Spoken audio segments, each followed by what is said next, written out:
ಕ್ಕಿಂತ ಕೊಟ್ಟ ಬಡ್ಡಿನೇ ಹೆಚ್ಚಾಯ್ತಲ್ಲ, ಇದೆಂಥ ಕೆಲಸ ಮಾಡ್ಕೊಂಡೆ ಎನ್ನುವಂಥ ಯಾವ ಪ್ರಶ್ನೆಗಳಿಗೂ ಕೂಡ ನಿಮಗೆ ಉತ್ತರ ಸಿಗೋದಿಲ್ಲ.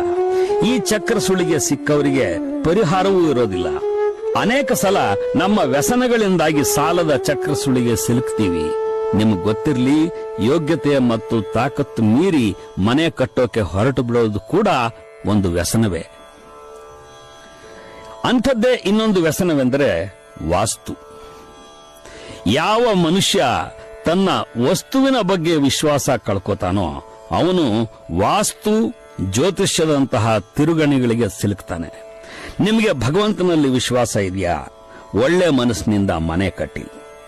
ಅನುಕೂಲ, ಅಳತೆ, ಗಾಳಿ, ಬೆಳಕು ಇತ್ಯಾದಿಗಳ ಬಗ್ಗೆ ಆರ್ಕಿಟೆಕ್ಟ್ ಜೊತೆಗೆ ಮಾತಾಡಿ. ಇಷ್ಟಾಗಿ ನಿಮಗೆ ವಿಶ್ವಾಸವಿದೆ ಅನ್ನೋದಾದ್ರೆ ವೈಜ್ಞಾನಿಕವಾಗಿ ವಾಸ್ತುಶಾಸ್ತ್ರ ಅಧ್ಯಯನ ಮಾಡಿದವರನ್ನ ಒಂದ್ಸಲ